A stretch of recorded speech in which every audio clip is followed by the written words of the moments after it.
Hello dear students. Crystal field theory में सबसे पहले मैं आपको बताता हूं कि इसके मेन पॉइंट्स क्या हैं। तो dear students, crystal field theory assumes all ligands to be as point charges and there are electrostatic interactions between ligands and central metal cation। ठीक है ना। इसके दूसरा पॉइंट मैं आपको बताने जा रहा हूं। Crystal field theory clearly predicts electronic distribution of d orbital electrons in the presence of given ligand field। And next thing, crystal field theory also clearly explains origination of color due to d electronic transition। तो student, ये तीन points जो मैंने आपको बताया है, ये crystal field theory के बड़े इंपॉर्टेंट पॉइंट्स हैं। लेकिन अगर हम इसका नेगेटिव पॉइंट देखें तो जैसा इन्होंने कहा है कि ligands are suppose to be as point charges. ठीक है ना। तो इस बात पर अगर हम रिलाई करते हैं तो crystal field theory is unable to explain all those properties of a coordination compound which are dependent on the structure of ligands। मतलब ये हुआ कि जब क्रिस्टल फील्ड थ्योरी लिगेंड्स को पॉइंट चार्ज मानती है तो किसी भी कोऑर्डिनेशन कंपाउंड के वो प्रॉपर्टीज जो लिगेंड के स्ट्रक्चर पर बेस्ड होते हैं उनको एक्सप्लेन नहीं कर पाएगी। ये इसका नेगेटिव पॉइंट है। ठीक है। जैसे चार्ज ट्रांसफर स्पेक्ट्रम यानी origination of colour due to charge transfer spectrum is not explain by crystal field theory. Okay, अब स्टूडेंट इसके आगे हम लोग बढ़ते हैं। देखिए dear students, isolated gases metal cation of D block metal के जो डी ऑर्बिटल्स हैं वो डिजेनरेट होते हैं। ठीक है ना। डिजेनरेट का मतलब सेम एनर्जी लेवल के होते हैं। लेकिन क्रिस्टल फील्ड थ्योरी ये कहती है कि जब कोई डी ब्लॉक का मेटल केटायन लिगेंड्स के कांटेक्ट में आता है तो उसके डी ऑर्बिटल्स स्प्लिट कर जाते हैं। ठीक है ना। अनइक्वल एनर्जी के हो जाते हैं। तो ऐसा कैसे होता है, इस वीडियो लेक्चर में मैं उसको डिस्कस करूंगा स्टूडेंट्स। तो सबसे पहला मैं केस ले रहा हूं कि अगर मेटल केटायन 6 मोनोडेंटेट लिगेंड्स के कांटेक्ट में है तो उसके डी ऑर्बिटल्स किस तरीके से स्प्लिट करेंगे। ठीक। तो स्टूडेंट, सबसे पहले आप सोचिए, एक कार्टेशियन सिस्टम मैंने बन रखा है ना। Cartesian system X axis, Y axis and Z axis. Central metal cation यानी किसी कॉम्प्लेक्स स्पीसीज का सेंट्रल मेटल केटायन को हमने इसके ओरिजिन पर रख दिया है Mn+। ठीक है ना। यानी इस पे जो चार्ज कितना है N+। दो लिगेंड एक्स एक्सिस पर है, दो लिगेंड वाई एक्सिस पर है और दो लिगेंड जेड एक्सिस पर है। जो मैंने पिंक कलर के यहाँ पे डॉट्स बना रखे, स्मॉल बॉल्स बना रखे हैं, वो बेसिकली क्या है, मोनोडेंटेट लिगेंड्स हैं। क्योंकि मैं डिस्कस करने जा रहा हूँ students splitting of D orbitals in the presence of octahedral ligand field. यानी जब मेटल केटायन को 6 लिगेंड के 6 मोनोडेंटेट लिगेंड के कांटेक्ट में रखेंगे, ठीक है ना, या ऐसा कोऑर्डिनेशन कंपाउंड जिसमें सेंट्रल मेटल की कोऑर्डिनेशन नंबर 6 है, तो ऐसे मेटल केटायन के डी ऑर्बिटल किस तरीके से स्प्लिट करेंगे। ओके, तो देखिए स्टूडेंट, सबसे पहले इस मेटल का जो net nuclear force of attraction है इस पेरिफेरी पर, ठीक है ना, यानी जो Z इफेक्टिव जिसको हम लोग कहते हैं, तो ये Z क्या करेगा, इस लिगेंड्स को अपनी तरफ अट्रैक्ट करेगा। तो ये सभी 6 लिगेंड मेटल की तरफ मूव करेंगे, ठीक है ना। तो जब मूव करेंगे स्टूडेंट, तो इस मेटल केटायन के पेरिफेरी पर क्या है, 3d ऑर्बिटल इलेक्ट्रॉन्स हैं। तो हालांकि इस मेटल केटायन के न्यूक्लियस और लिगेंड के बीच अट्रैक्शन है। अट्रैक्शन क्यों है, मान लिया सपोज करिए स्टूडेंट्स, यहां पे साइनाइड ले लेता हूं, तो देखिए यहां पे नेगेटिव चार्ज है। अगर हम यहां पे वाटर ले लेता हूं, तो वाटर क्या है, एक डाइपोल है, यानी इसका नेगेटिव पोल मेटल केटायन की तरफ होगा और इसका पॉजिटिव पोल अवे होगा। ओके, तो इसका net nuclear force attraction ligands को अपनी तरफ अट्रैक्ट करेगा, तो लिगेंड इस तरफ मूव करेंगे। तो जैसे जैसे लिगेंड्स मूव करेंगे, D orbital electrons will experience repulsion, ठीक है ना। जो पेरिफेरी पर डी ऑर्बिटल इलेक्ट्रॉन है, they will experience repulsion from negatively charge field created from all ligands, ठीक। इसके कारण क्या होगा, डी ऑर्बिटल इलेक्ट्रॉन्स की इलेक्ट्रोस्टैटिक पोटेंशियल एनर्जी लेवल क्या होगी, बढ़ जाएगी, ठीक है, बढ़ जाएगी। लेकिन क्या स्टूडेंट्स सभी डी ऑर्बिटल इलेक्ट्रॉन्स की पोटेंशियल एनर्जी सेम लेवल से बढ़ेगी? तो आंसर इज नो, क्योंकि डी ऑर्बिटल्स में 2 टाइप के देखिए डी ऑर्बिटल्स होते हैं, एक होता है एक्सियल, दूसरा होता है नॉन एक्सियल। मैंने यहां पे आपको दिखा रखा है, ये स्टूडेंट है D X square minus Y square, इसको हम लोग कहते हैं एक्सियल डी ऑर्बिटल, बिकॉज इसके लोब्स कहां पर है, एक्सिस पर है। और ये डी एक्स वाई है, it is non axial D orbital, because इसके जो लोब्स हैं वो एक्सिस के बीच में है, ठीक है ना। अब देखिए ये जो पिंक कलर से मैंने स्मॉल बॉल दिखा रखे वो लिगेंड्स हैं यहां पे भी। तो ये D X square minus square orbital का ये इलेक्ट्रॉन देखिए यहां पर है, और इसका इलेक्ट्रॉन ये ग्रीन से मैंने मार्क कर रखा है। तो आप लोग खुद बताइए इन दोनों ऑर्बिटल्स में कौन सा ऑर्बिटल इलेक्ट्रॉन ज्यादा रिपल्शन फील करेगा? तो आंसर क्या होगा, D X square minus Y square orbital का इलेक्ट्रॉन ज्यादा रिपल्शन फील करेगा, क्योंकि ये इलेक्ट्रॉन इस लिगेंड के डायरेक्ट कांटेक्ट में है, जबकि ये वाला इलेक्ट्रॉन डायरेक्ट कांटेक्ट में या इंटीमेट कांटेक्ट में नहीं है। तो स्टूडेंट देखिए इन दोनों इलेक्ट्रॉन की पोटेंशियल एनर्जी का लेवल बढ़ेगा, लेकिन इसका ज्यादा बढ़ेगा, इसका कम बढ़ेगा। तो आप देखिए ना, जब लिगेंड नहीं थे तो ये दोनों इलेक्ट्रॉन्स, दोनों ऑर्बिटल के इलेक्ट्रॉन की एनर्जी लेवल सेम थी, लेकिन अब क्या हो गई, अलग अलग, दोनों की बढ़ गई। X square minus Y square का लेवल बढ़ जाएगा और डी एक्स वाई का लेवल थोड़ा कम रहेगा। ओके, इस बात को हमने नेक्स्ट डायग्राम में दिखाया है। देखिए यहां पे स्टूडेंट्स, ये स्टूडेंट आ गए यहां पे,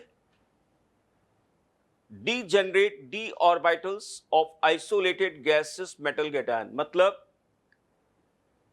जब डी ब्लॉक मेटल का कोई केटायन आइसोलेटेड हो, गैस स्टेट में हो, है ना, उस समय इसके D orbital same energy level के हैं।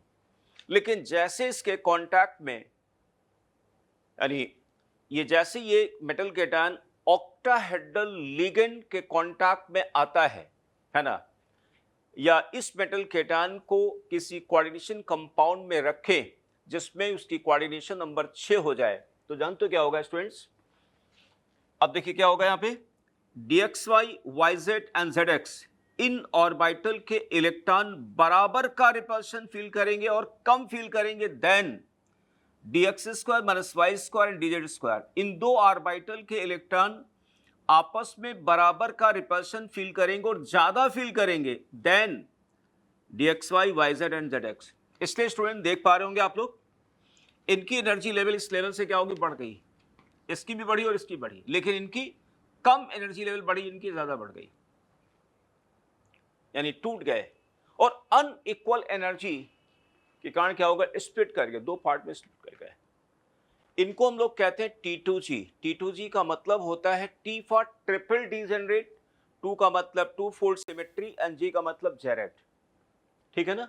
और इनको हम लोग EG बोलते हैं, E फॉर डबल डीजेनरेट और G का मतलब होता है जेरेट। ओके, तो स्टूडेंट ध्यान दीजिए, ये जो स्प्लिट हुए हैं इनके बीच का जो एनर्जी गैप है, this is what delta O, O for octahedron, ठीक है ना, या ऑक्टाहेड्रल भी कह सकते हैं आप लोग। इसको हम लोग बोलते हैं डेल्टा O को हम लोग बोलते हैं क्रिस्टल फील्ड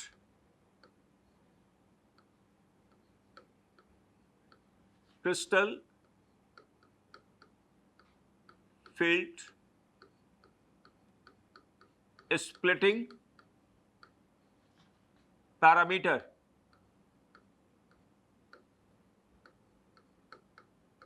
या इसको एनर्जी भी कह सकते हैं, क्रिस्टल फील्ड स्प्लिटिंग एनर्जी भी कहते हैं, for octahedral complex, for octahedral complex, because here O लिखा हुआ है ना।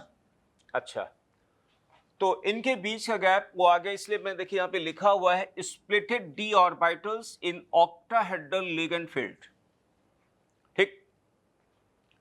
अब स्टूडेंट ऐसा सोचते हैं कि जब ये metal cation octahedral ligand field के कांटेक्ट में आ ही गया है, तो d ऑर्बिटल इलेक्ट्रॉन्स की एज ए होल कितनी पोटेंशियल एनर्जी राइज हुई, इसकी कम राइज हुई, इसकी ज्यादा राइज हुई, लेकिन एज ए होल कितनी राइज होगी, मतलब इन दोनों का वेटेड एवरेज निकालें।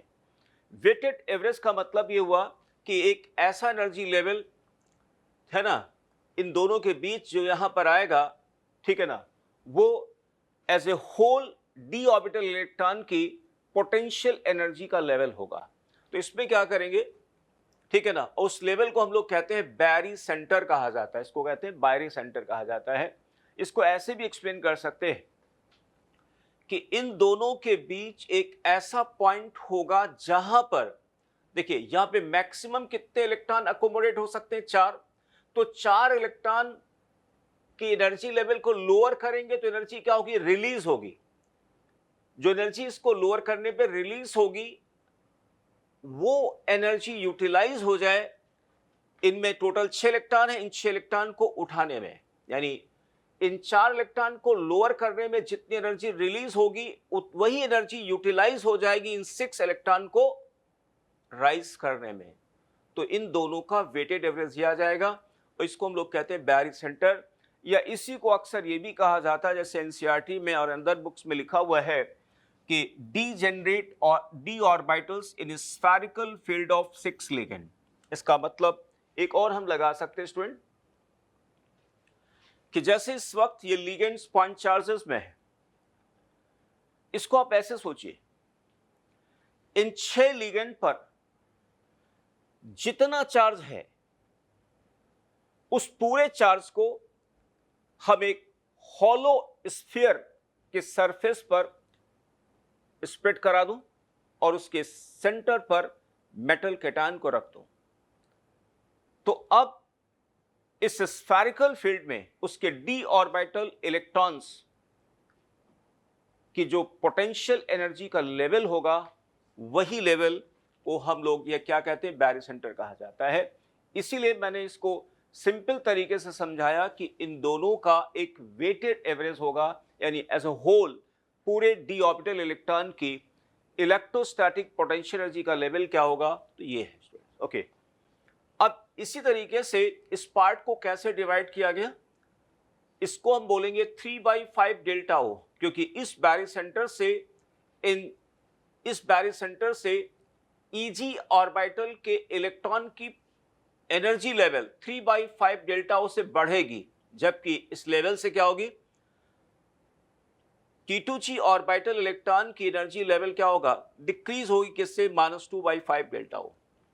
इसको आप चेक भी कर सकते हैं, कैसे, 4 इलेक्ट्रॉन यहां पर होंगे तो 4 मल्टीप्लाइड बाय 3/5 यानी 12 डिवाइडेड बाई 5, और यहाँ पे 6 होगा, 6 मल्टीप्लाइड बाई 2/5 यानी अगेन 12 डिवाइडेड बाई 5 डेल्टा हो। ओके, अब स्टूडेंट आगे बढ़ते हैं। तो ये था स्प्लिटिंग। तो क्रिस्टल फील्ड थ्योरी जानते हो, ये कहती है कि जब कोई metal cation octahedral ligand field के कांटेक्ट में होगा तो उसके डी ऑर्बिटल ऐसे नहीं होंगे, ऐसे हो गए होंगे, ऐसे हो गए। और जो इलेक्ट्रॉन्स उसके डी ऑर्बिटल में रहा करते थे, अब वो सभी इलेक्ट्रॉन्स इन स्प्लिटेड ऑर्बिटल्स में रिसफल्ड होंगे बाय फॉलोइंग ऑफ बाउ holes and Pauli's exclusion principle. ठीक है ना। तो स्टूडेंट अब मैं आपको बताता हूं कि इन स्प्लिटेड ऑर्बिटल्स में इलेक्ट्रॉन को कैसे फिल करते हैं। ओके,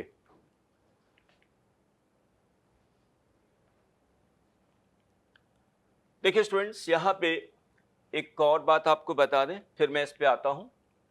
अच्छा जरा सोचिए, अगर लिगेंड स्ट्रॉन्ग है ना, स्ट्रॉन्ग लिगेंड यानी जिनमें डोनर एटम N है, डोनर एटम C है, डोनर एटम P है, तो ये बैरी सेंटर का लेवल ऊपर जाएगा और डेल्टा O का मैग्नीट्यूड क्या होगा, बड़ा हो जाएगा।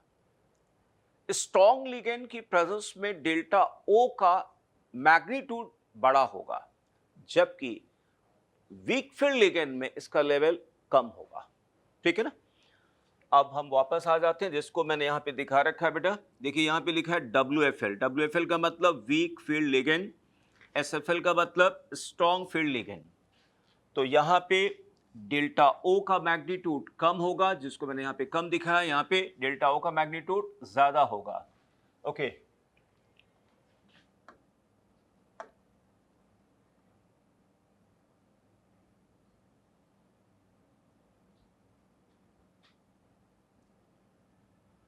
ओके स्टूडेंट्स, ठीक है ना। अब देखिए मैं आपको फिल करना बताता हूं। जैसे स्टूडेंट मान लिया कि ये देखिए बैरी सेंटर एंड बैरी सेंटर, मान लिया एक D1 से स्टार्ट करता हूं, D1 से स्टार्ट करता हूं स्टूडेंट्स, और 1 मिनट,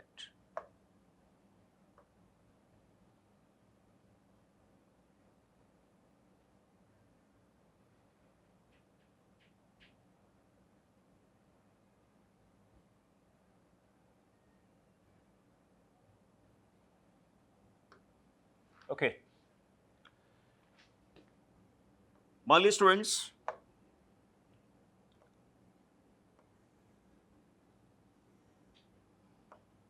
1 2 3 4 3D, ठीक है ना।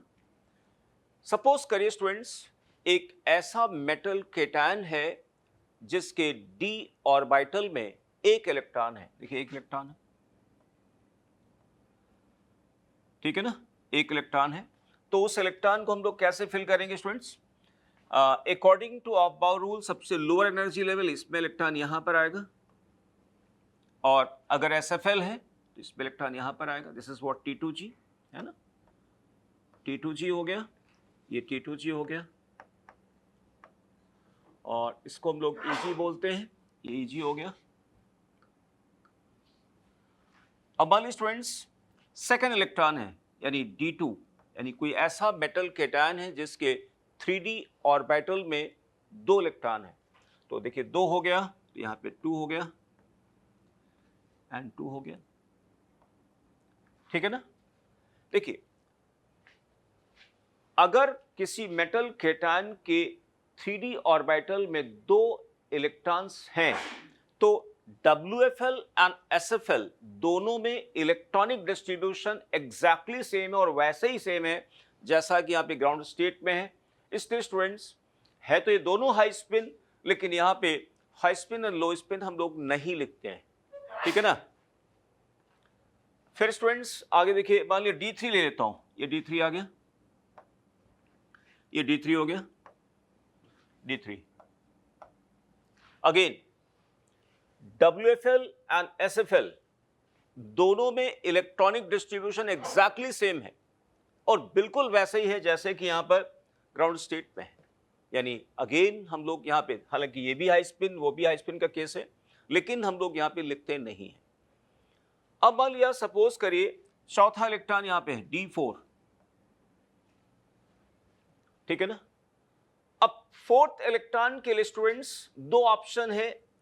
एक ऑप्शन यहां पर यह है कि मैं इसको पेयर करा दूं या ईजी में इसको फिल करा दूं। ऐसे यहां पे फोर्थ इलेक्ट्रॉन को यहां पेयर करा दूं या ऊपर जाए। सपोज करिए स्टूडेंट्स,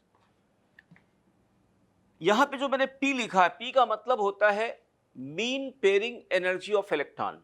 इलेक्ट्रॉन को पेयर कराने में एनर्जी लगती है, ठीक है ना, एनर्जी लगती है। तो स्टूडेंट अगर मान लिया चौथे इलेक्ट्रॉन को यहां पे पेयर कराते हैं तो मान लिया P एनर्जी लगेगी, और अगर इलेक्ट्रॉन को ऊपर भेजते हैं तो हमें डेल्टा ओ एनर्जी देनी पड़ेगी, डेल्टा एनर्जी देनी पड़ेगी। तो इन दोनों में जो सबसे लोअर एनर्जी लेवल का होगा वही काम हम करेंगे। तो जो WFL होता है ना, तो WFL में स्टूडेंट मतलब क्या हुआ कि यहां पे डेल्टा ओ का मैग्नीट्यूड क्या होगा, कम होगा।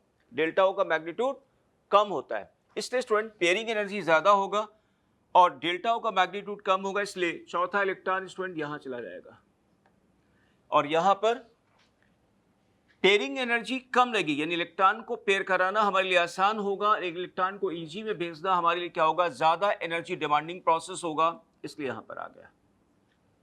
अब देख पा रहे होंगे कोऑर्डिनेशन नंबर 6 में अगर मेटल केटायन का इलेक्ट्रॉनिक डिस्ट्रीब्यूशन D4 है तो WFL एंड SFL दोनों में अलग अलग डिस्ट्रीब्यूशन आ रहे हैं। और अब हमें क्या करना पड़ेगा, यहां पर लिखना पड़ेगा, देखिए ये इसको हम कहेंगे लो स्पिन, बिकॉज अनपेक्ड इलेक्ट्रॉन के नंबर्स यहां पर क्या होंगे, रिड्यूस हो गए हैं, जबकि यहां पर उतने ही अनपेक्ट है जितने ग्राउंड स्टेट में है, इसलिए ये हाई स्पिन का केस हो गया, ये लो स्पिन का हो गया, या spin paired and spin free. Now D5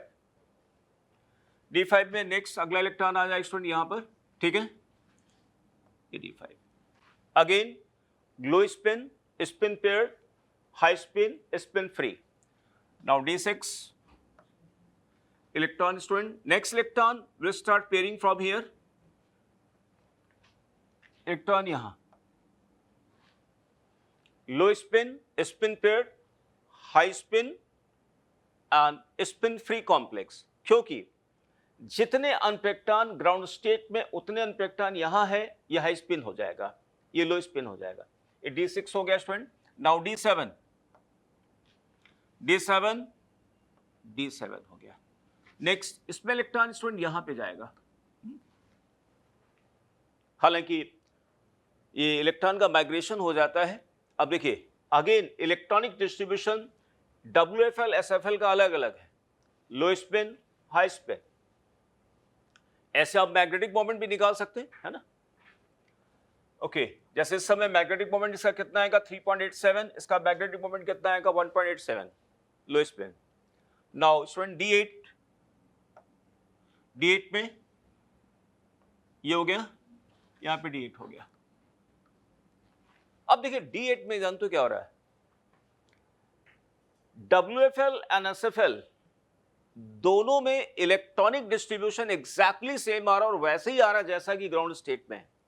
इसलिए आप लोग देखेंगे कि यहां पर हाई स्पिन और लो स्पिन हम लोग नहीं लिखते हैं, ठीक है ना। ओके, जैसे इसमें बड़ा अच्छा एग्जांपल है स्टूडेंट्स, एक केस बनाया जाए, निकल ले लिया हमने, निकल अमोनिया होल 6 एंड 2+, और एक केस हम ले लें निकल H2 होल 6 एंड 2+। तो ये हो गया WFL का, ये हो गया बेटा SFL का, दोनों में अनपेयर्ड इलेक्ट्रॉन एग्जैक्टली सेम है, ठीक है ना। पेयरिंग यहां पर नहीं होगी, ना यहां पर पेयरिंग होगी, मतलब ठीक है ना, EG ऑर्बिटल्स में। देन स्टूडेंट D9 की बात करें तो D9 and D9 again D9 हो गया, same distribution. Now D10 and D10 हो गया, ठीक स्टूडेंट्स। तो यानी स्टूडेंट्स WFL और SFL में कब चेंजेस आते हैं? जब मेटल केटायन का के डी ऑर्बिटल में कितने इलेक्ट्रॉन हो? 4, 5, 6, 7, यानी D4, D5, D6, D7 में ही WFL एंड SFL में इलेक्ट्रॉनिक डिस्ट्रीब्यूशन अलग अलग आता है। बाकी जैसे D1, D2, D3 और D8, D9, D10 में एक्जैक्टली सेम रहता है फॉर ऑक्टाडल कॉम्प्लेक्सेस। और मैग्नेटिक मोमेंट आप अकॉर्डिंगली निकाल लेंगे, है ना। एक अनपेक्टान है तो 1.732, 2 है तो 2.84, 3 है तो 3.87, 4 है तो अनपेक्टान 4.9, 5 है तो 5.9। Okay, so this is all about students. Thank you.